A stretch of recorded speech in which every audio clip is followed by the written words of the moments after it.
as Disney's Snow White 2025 hits 4,200 screens in theaters across the nation. A recent interview with the film's leading actress, Rachel Zegler, has hit the internet, in which she describes the live-action remake of the animated classic, a quote, new dawn of kindness and acceptance. But one can't help but think about the countless times Rachel Zegler hasn't exactly embodied the kind of kindness she espouses, particularly as it relates to half of the American electorate, including one beloved woman in particular, Gina Carano. As in the wake of Carano using beep bop boop when forced to use pronouns in her bio, it was one Rachel Zegler who didn't appreciate the humorous gesture from Mandalorian's shining star, causing her to respond in kind. Let's talk about the hypocrisy of Rachel Zegler and how we would all be better off if she only whistled while she worked, here on That Park Place.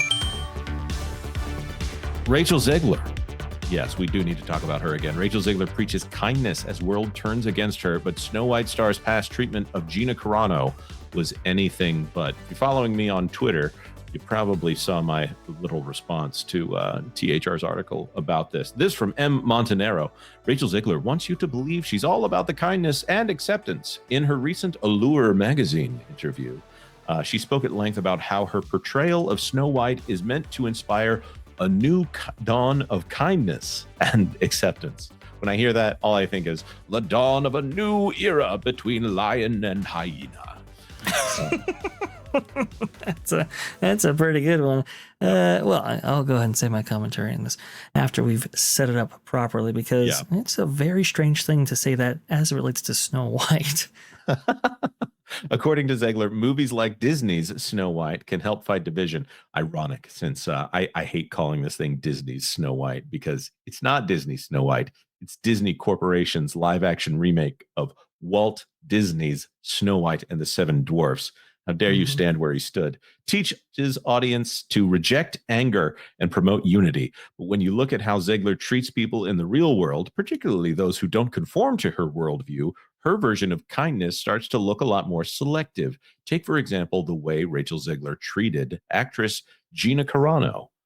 She's a classy lady, by the way. Gina Carano, best known for her role as Cara Dune in The Mandalorian, became the target of an intense online outrage campaign in 2020 and 2021. The backlash began when Carano declined to follow social media trends, demanding she include pronouns in her Twitter bio. Instead of complying, she added beep, bop, boop to her profile, a harmless joke in response to months of online harassment. By the way, being in Star Wars, she's on record as saying that this was a droid reference. A lot of people that follow this channel understand the Gina Carano situation, but let's specifically, for those of you who are not aware, talk about Rachel Zegler's involvement here, unless Vash, you want to throw your comment in, or should I still wait?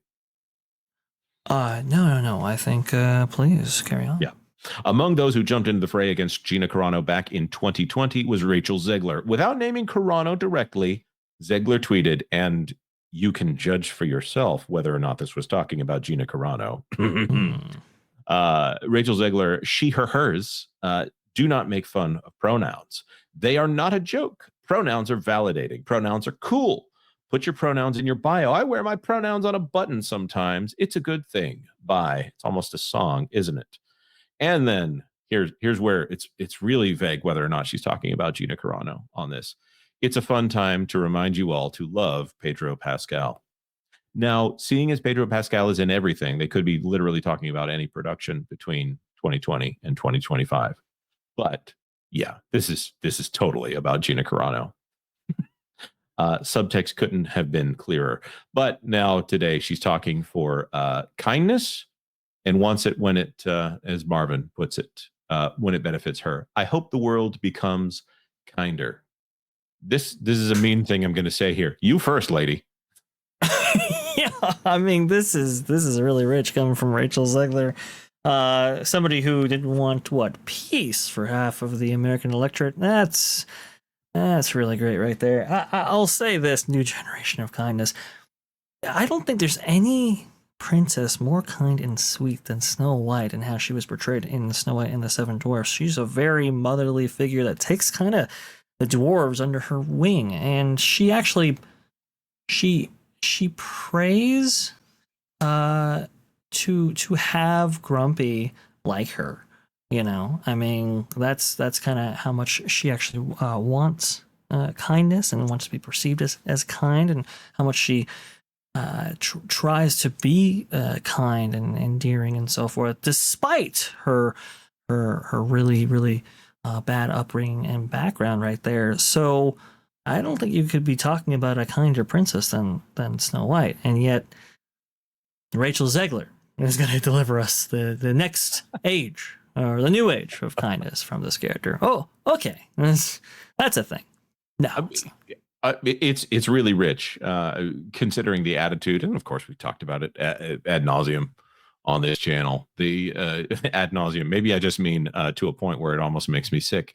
How often this woman ends up inserting herself into the narrative here and just tracking the things that she does. She can't help herself. She needs a publicist, and she needs someone to take away her phone.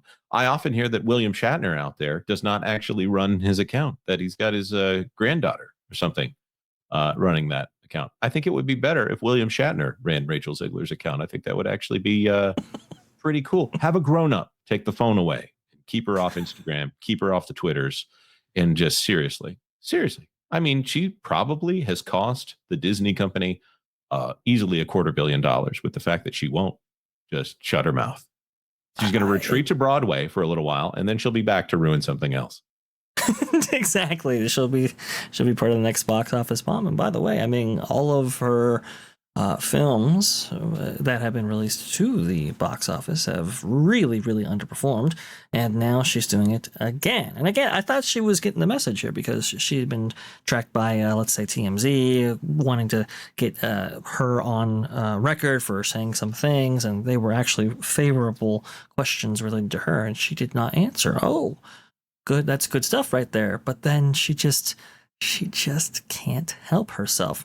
When you were comparing Disney's Snow White to Walt Disney's masterpiece Snow White and the Seven Dwarfs, released back in 1937, I can't help but think how the Walt Disney Company walks with giants, and how they attempt to carve their niche in the edifice of time, because this niche here, this is what they'll be remembered for. And I think this Snow White film will be remembered as the time when the company really lost its way. I think that there are so many other things that will add to that. Thanks for watching That Park Plays News. For more information, consider checking out www.thatparkplace.com. And don't forget to subscribe, share, like, and send this out on your favorite social media account.